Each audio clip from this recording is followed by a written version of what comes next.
आन्या आपल्या आईसोबत अंगणात बसून रांगोळी काढत असते. आई हसत म्हणते, आन्या, रोजच अशी रांगोळी घालतेस, थकून जात नाहीस का ग? आन्या म्हणते, आई, रंगांमध्ये माझं मन हरवतं. आयुष्य कितीही करडं असलं तरी रंगांनी ते सुंदर वाटतं.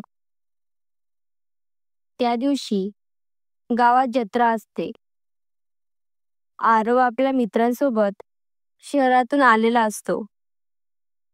तो गावची जत्रा बघत फिरत असतो. तेवढ्यात त्याची नजर आन्यावर थांबते. ती रंगोळी स्पर्धेत भाग घेतलेली असते. तिचं लक्ष फक्त रंगांवर. भोवती किती लोक आहेत हेही तिला जाणवत नाही. आरव मनाशी म्हणतो, ही मुलगी किती साधी आहे, पण तिच्यात काहीतरी वेगळंच आहे. तो तिच्याकडे नकळत खूप वेळ पाहत राहतो. दुसऱ्या दिवशी तो गावात परततो, कारण त्याला आन्याशी बोलायचं असते. आरव म्हणतो, तुझी रांगोळी खूप सुंदर होती. खरंच, मी शहरात कितीतरी स्पर्धा बघितल्या, पण तुझ्यात एक निरागसपणा आहे. आन्या थोडं हसून पण सावधपणे बोलते, धन्यवाद, पण माझ्याकडे एवढा वेळ नाही. मला आईला कामात मदत करायची आहे. आरव थोडं हसत बोलतो, बरं, मग मदत करताना बोलायला काय हरकत आहे? असं बोलून त्यांच्या गप्पा सुरू होतात. हळूहळू आरव कारणं शोधून गावात यायला लागतो. कधी तो शेतात आन्याला मदत करतो, कधी तिच्या घराजवळून जाताना फळं आणून देतो, तर कधी फक्त एक कटाक्ष टाकण्यासाठी येतो. आन्याच्या मनातही ओढ निर्माण होते, पण ती व्यक्त करत नाही. ती स्वतःला समजावत राहते. तो शहरातला श्रीमंत मुलगा माझ्यासारख्या साध्या मुलीवर तो खरंच प्रेम करेल का? एक दिवस गावात बातमी पसरते. आरवच्या घरच्यांनी त्याचं लग्न शहरातल्या एका मोठ्या बिझनेसमॅनच्या मुलीशी ठरवलं आहे. गावकरी कुजबूज करतात, आपल्या आन्याने ते स्वप्न बघितलं होतं बहुतेक. पण शहरातल्या मुलांनी कधी गावातल्या मुलीचं मान ठेवलंय का? हे ऐकून आन्या मनातून तुटते. ती आरवशी भेटते आणि कठोर शब्द बोलते.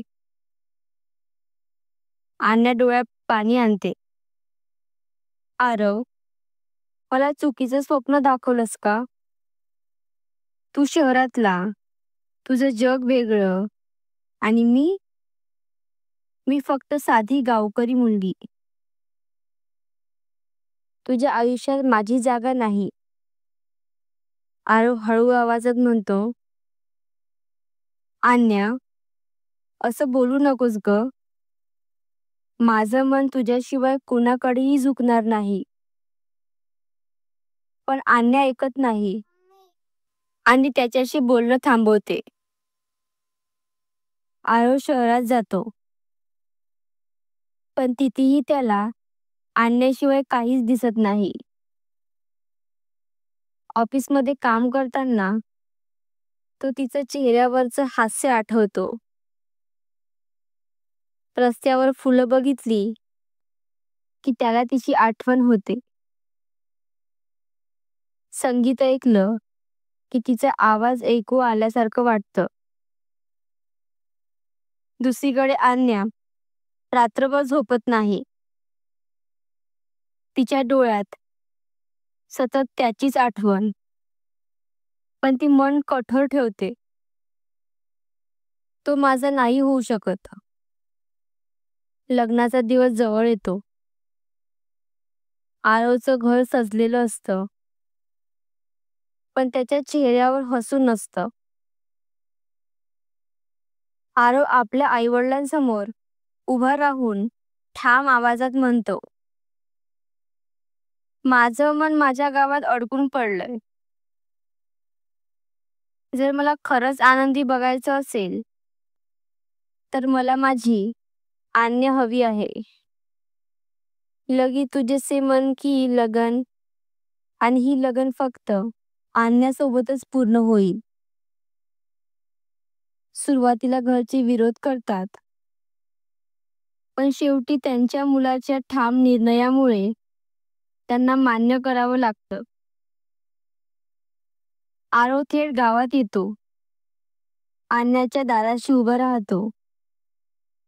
आरव हात जोडून म्हणतो, आन्या, तू मला दूर केलंस तरी माझं मन तुला विसरू शकलं नाही. माझ्या आयुष्याची प्रत्येक श्वास तुझ्यासाठी आहे. तुझ्याशिवाय मी काहीच नाही. अण्णा डोळ्यात अश्रू आणते. आरव, तू खरंच माझ्यासाठी इतकं केलंस? तो तिचा हात धरतो आणि म्हणतो, हो, कारण खरं प्रेम हे रूप, पैसा किंवा जगाच्या भिंतींवर अवलंबून नसतं. ते फक्त मनाच्या पवित्रतेवर टिकतं. दोघं एकमेकांना मिठी मारतात. गावातल्या छोट्याशा मंदिरात लग्न होतं.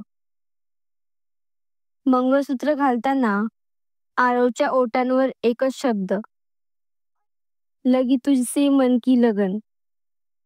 आता आयुष्यभरासाठी.